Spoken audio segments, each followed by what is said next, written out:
여러분, 우리 몸이 하나밖에 없습니다. 그런데 우리는 우리의 몸을 끔찍이도 위합니다. 얼마나 아끼는지 말할 수도 없어요. 조금만 아프면 병원에 가서 치료받고, 조금만 불편하면 어떻게 잘 해보려고 애를 많이 쓰죠.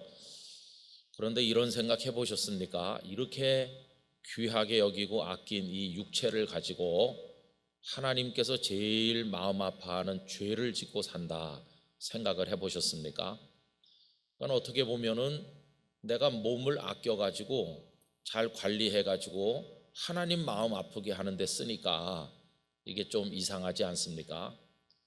우리가 흔히 어거스틴이라고 늘 부르는 그 아우구스티누스, 이분은 인생의 가장 심각한 문제를 얘기할 때 그 정욕, 그 컨큐피센티아라고 하는 것을 이야기했습니다. 여러분, 이분은 성공한 수사학자로서 그 절제하는 마음을 가짐에 있어서, 또 교양이나 지식에 있어서 누구보다도 자신이 탁월하다고 자부심을 가졌었습니다. 그런데 이런 자부심과는 달리 언제나 그는 내면에 도사리고 있는 그 정욕에 수도 없이 굴복했습니다. 어렸을 때는 이웃집의 배나무에 배를 훔치는 것으로 욕망이 나타났고, 나중에는 아주 퇴폐적인 극장에 가고 싶은 유혹 앞에 굴복하는 것으로 나타났고, 나중에는 명분도 정하지 않은 여인과 무분별하게 동거하면서 자식을 낳는 모양으로 그 정욕이 나타났습니다. 그래서 이 아우구스티누스는 자신의 그 정욕 때문에 굉장히 고통을 많이 받았습니다. 너나 할 것 없이 이 땅에 사는 모든 사람들 속에는 정욕이 있습니다. 이 아우구스티누스가 나중에 결혼과 정욕에 대하여 라고 하는 글을 쓰셨는데, 그 정욕을 이렇게 설명합니다. 아담과 하와가 하나님의 뜻을 어기고 선악을 알게 하는 나무의 열매를 따먹는 죄를 지음으로써 하나님의 형상이 다 깨지고, 그리고 우리 인간 본성 속에 이 죄의 요소가 들어왔는데, 이게 바로 정욕이라고 설명을 하였습니다.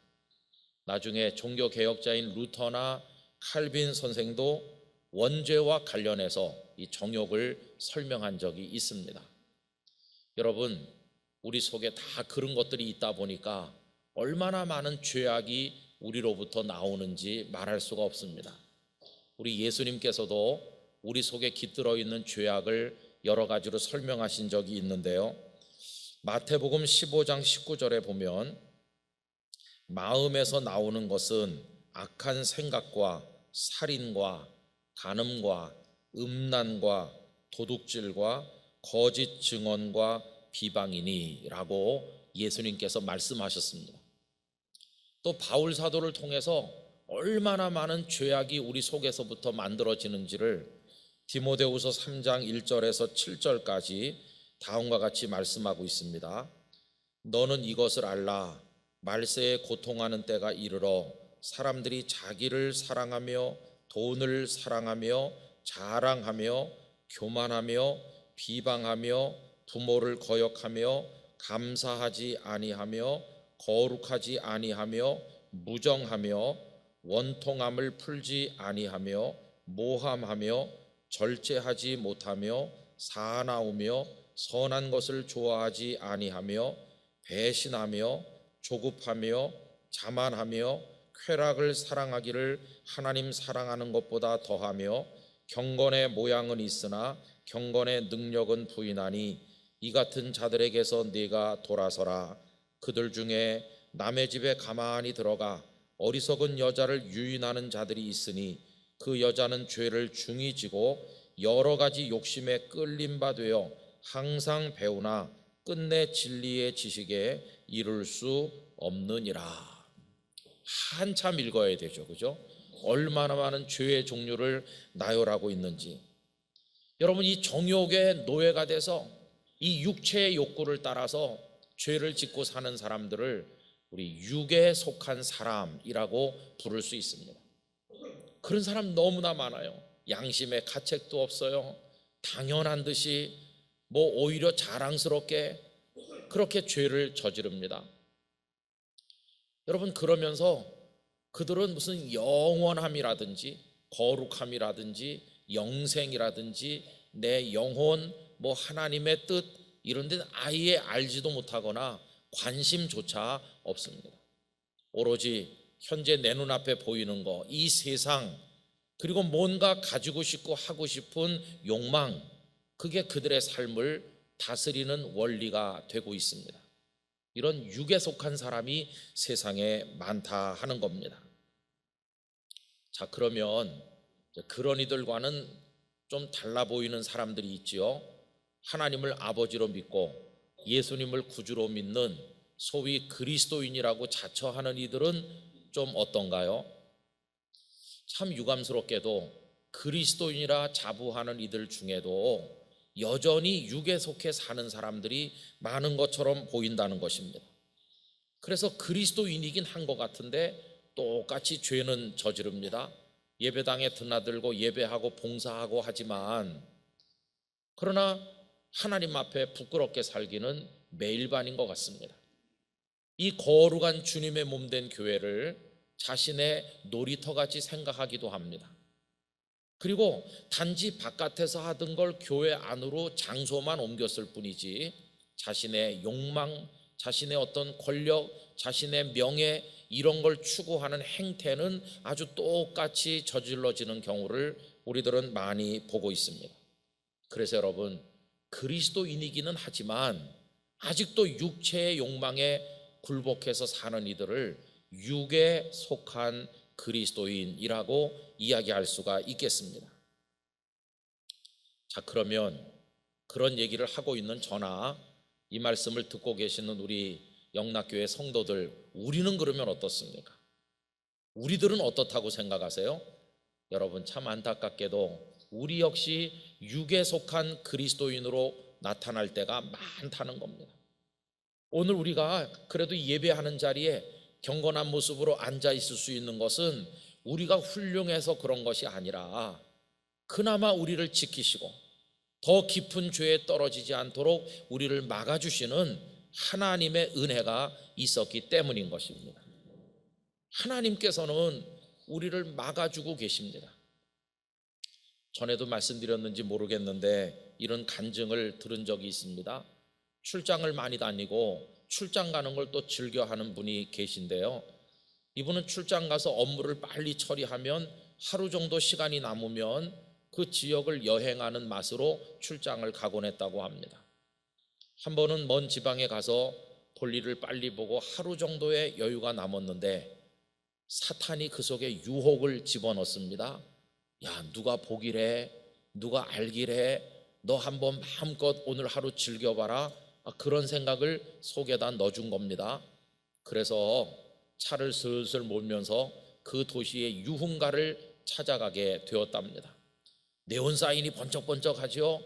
그리고 무슨 술집이 막 있고 노래방, 안마시술소, 모텔, 뭐 이런 게 질비한 골목을 찾고, 야, 여기가 적당하구나 이렇게 생각을 하고 핸들을 꺾어서 그 길로 쑥 들어가서 한 10여 미터 갔을까요? 그런데 어디서 호루라기 소리가 빽 들리더니 경찰관이 딱 앞에 나타났더니 면허증 좀 봅시다. 그래갖고 이제 꼼짝없이 그 과징금, 이제 벌칙금 딱지를 하나 받은 거죠. 그런데요, 경찰이 나타나는 순간부터 그 다음에 그 복잡한 감정과 뭐 하여튼 그걸 뭐라고 설명을 못 하겠다고 그래요. 그래가지고 경찰이 후진하라고, 당신 여기 좀 일방통행길인데 역주행하는 거라고, 그래가지고 이제 후진하는 거죠. 스티커 하나 받고, 그래가지고 후진해서 나와가지고 정신을 차리고 딱 보니까 가슴 속에 말이죠, 너무나 후회스러운 마음. 후회는 자기의 못된 연약함에 대한 후회고, 한편으로는 눈물겨운 감사. 여러분, 그 감사가 뭘까요? 하나님께서 막아주셨구나. 하나님께서 막아주셨어. 저 경찰은 천사가 나타난 거야. 내가 몇만 원 내게 됐지만 하나님께서 나를 막아주셨구나. 그래, 정신 차리고 보니까 저 앞에 빨간 십자가가 보이더라는 겁니다. 그래, 교회 마당에 차 갖다 대고요, 이 빈 예배당에 들어가서 얼마나 눈물로 회개했는지, 교회에서는 충성스러운 집사라고 그러고 집에는 자기만 보고 사는 사랑스러운 처자식들이 있는데, 아니 내가 지금 무슨 짓을 하는 거야? 그 밤에 하나님께서 막지 않으셨으면 그 사람 뭘 했을까요? 목사님, 저 옛날에 많이 해봐서 잘 알아요. 그런 분들 계실지 몰라요. 근데 그 간증을 하는 분이나 우리나 다 비슷합니다. 우리가 깨달았든 못 깨달았든 우리도 죄의 늪에 빠질 위기를 수도 없이 만나는데, 하나님께서 어떤 때는 우리를 다 차단시켜 주시는 겁니다. 막아주시는 겁니다. 그래서 이만큼이라도 믿음의 모양을 흉내라도 낼 수 있도록 해주시는 겁니다. 오늘 이 자리에 앉아 있다는 게 얼마나 감사한지. 앞으로도 하나님께서 연약하고 우둔한 저희들을 꾸짖기도 하시고 가로막기도 하시고 어떻게 해서든지 거룩한 삶으로 나갈 수 있도록 이끌어 주시기를 간절히 원하는 것입니다. 자, 그러면 육에 속한 그리스도인은 그리스도인이긴 하지만 여전히 육체의 욕망 앞에 아슬아슬하게 이렇게 살고 있는데, 언제까지 우리가 그렇게 살아야만 되겠습니까? 그래서 여러분, 여기서 어떤 목표가 하나 생기는데요, 이런 연약한 자리를 벗어나서 좀 승리하는 그리스도인이 되어야 하지 않겠습니까? 어떻게 해야 될까? 저는 우리 영락의 성도들이 다 육에 속한 그리스도인의 모습을 탈피하고 영에 속한 그리스도인이 되기를 원합니다. 영에 속한 그리스도인이 돼야 됩니다. 육에 속한 그리스도인과 영에 속한 그리스도인은 뭐 어떻게 다른 것일까요? 그 유명한 로이드 존스 목사님은 진리를 가지는 지식과 그 다음에 진리를 적용하는 삶을 엄격하게 구분하곤 했습니다. 내가 사도신경도 잘해, 성경도 많이 읽었어, 복음의 진리도 잘 알아, 이건 진리에 대한 어떤 지식을 내가 가진 거죠. 그거하고 나의 모든 일상의 삶 속에서 그 진리의 말씀을 적용하면서 사는 것은 전혀 다르다고 이야기하는 것입니다. 육에 속한 그리스도인들도 진리를 잘 압니다. 그러나 삶 속에 적용하지 못합니다. 그래서 넘어지는 겁니다.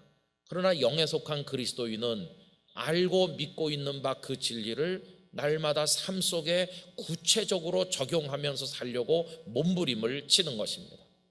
오늘 우리가 12절 말씀부터 읽었는데 그 앞에 사실은 더 읽어야 되는 거죠. 그래서 여러분, 저와 성경을 좀 같이 읽었으면 좋겠는데요, 로마서 8장을 펴셔서 우리 5절부터 하나씩 생각을 해봅시다. 5절을 보면 육에 속한 그리스도인과 영에 속한 그리스도인이 어떻게 다른지 뚜렷하게 나오죠. 다 같이 읽으실까요? 육신을 따르는 자는 육신의 일을, 영을 따르는 자는 영의 일을 생각하나니. 여러분, 생각하는 내용 자체가 다르다는 것입니다. 육에 속한 사람은 늘 육신적인 일을 생각하고 욕망을 생각하고 접근하는 방법 자체가 다릅니다. 영에 속한 사람은 영의 일을 생각하는 것입니다. 심지어 육에 속한 삶을 살다 보면 주님의 일, 교회 일까지도 육적인 방법으로 생각하고 육적으로 해결하려고 그러니까 접근하는 방식 자체가 다른 것이죠. 여러분, 그 결과도 완전히 다릅니다. 6절 같이 읽으실까요? 육신의 생각은 사망이요 영의 생각은 생명과 평안이니라.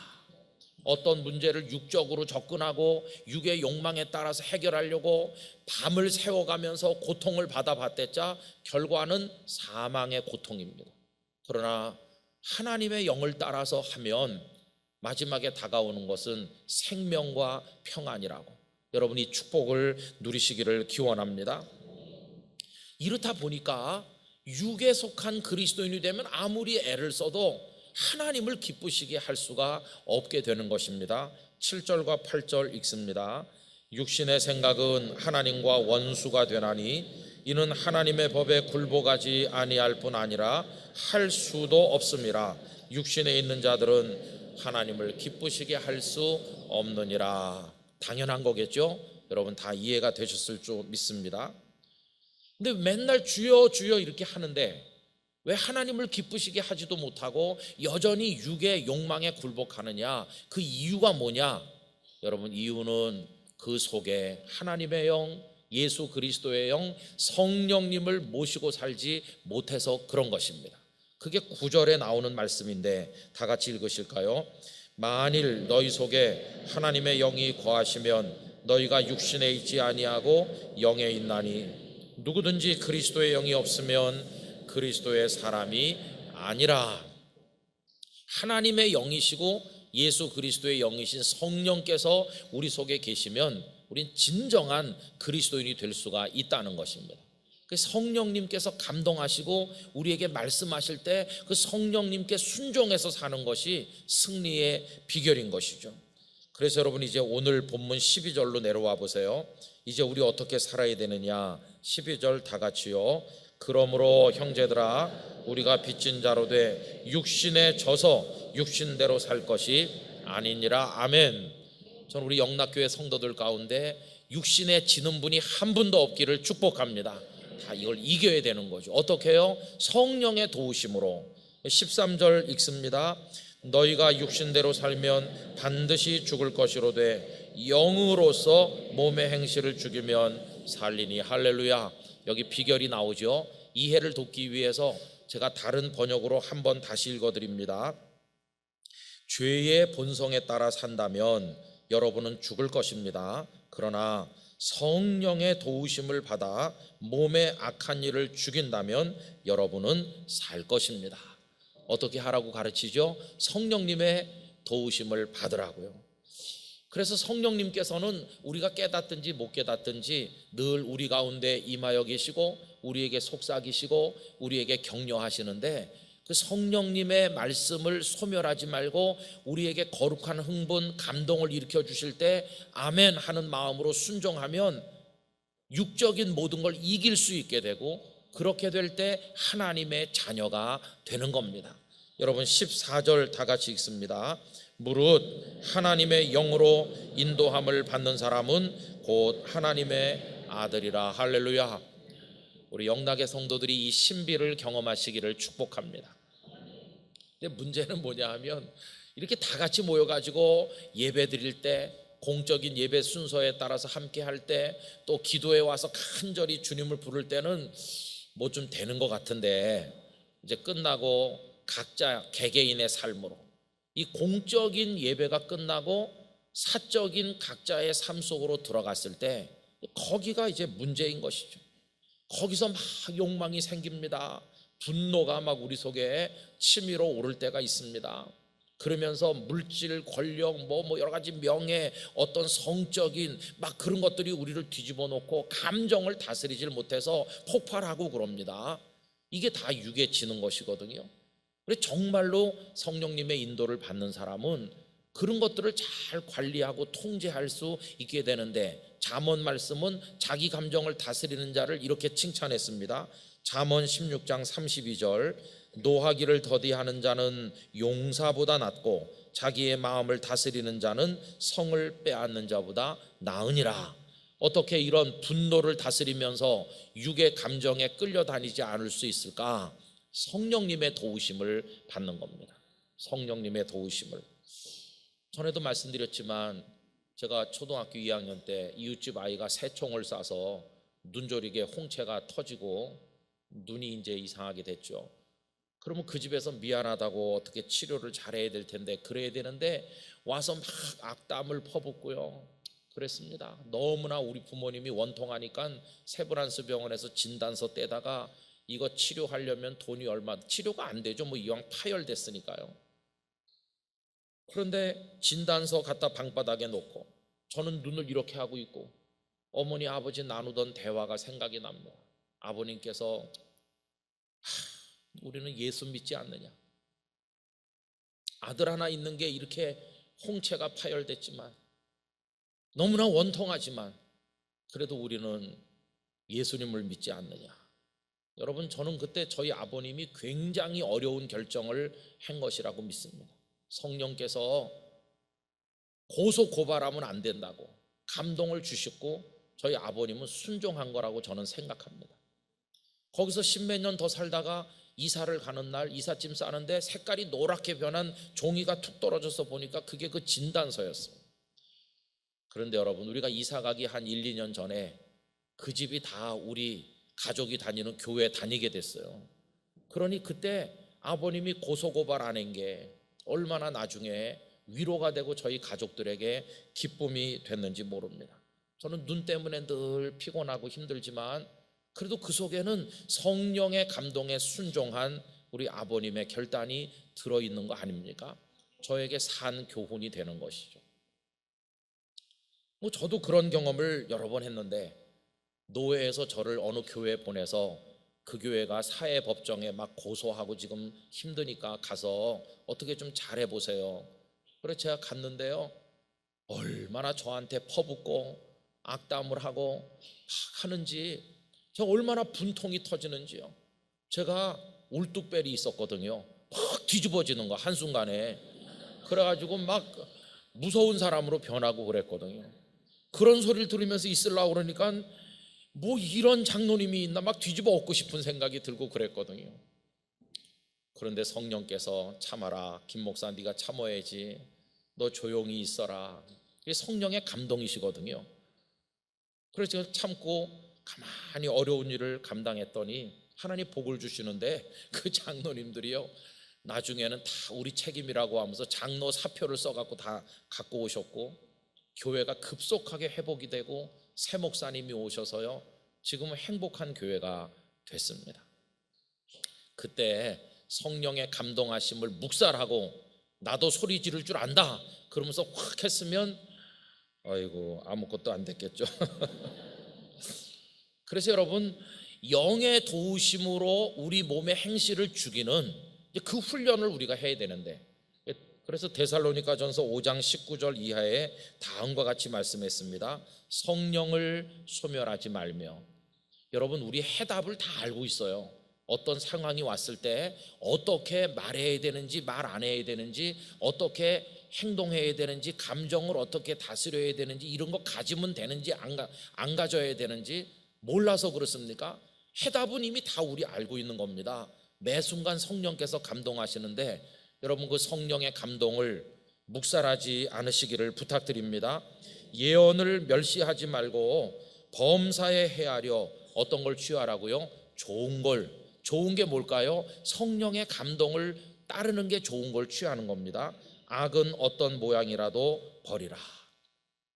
그래서 성령님 안에서 하고 싶은 말도 안 하고 가지고 싶은 것도 안 가지고, 그리고 폭발하는 감정을 막 누르고, 뿐만 아니라 적극적으로 베풀고 섬겨주고 칭찬해주고 복음을 전도하고 격려하는 거, 이게 다 성령의 인도를 따라서 우리 몸의 행실을 죽이고 억제할 때 가능한 것인데, 여러분 이게 진짜 부흥인 것입니다. 무슨 공설운동장, 여의도 광장, 뭐 큰 예배당에 모여가지고 표를 제창하고 주여 이렇게 한다고 부흥되는 게 아니라, 진짜 영적인 부흥은 이렇게 해서 우리 각자의 사생활의 영역 속에서 성령의 인도를 따라 우리가 승리하는 영에 속한 그리스도인이 되는 거, 이게 진정한 부흥의 차원이라는 것을 잊어서는 안 될 것입니다. 요즘에 우리가 영적 부흥을 갈구하면서 부흥을 주제로 계속 주일마다 말씀을 생각했는데, 이제 그 시리즈도 맞춰갈 때가 되지 않겠어요? 근데 오늘 간절하게 드리는 건, 여러분 사생활의 영역에서 성령님의 도우심으로 이기시기를 바랍니다. 그리스도인다운 그리스도인이 되시기를 축원합니다.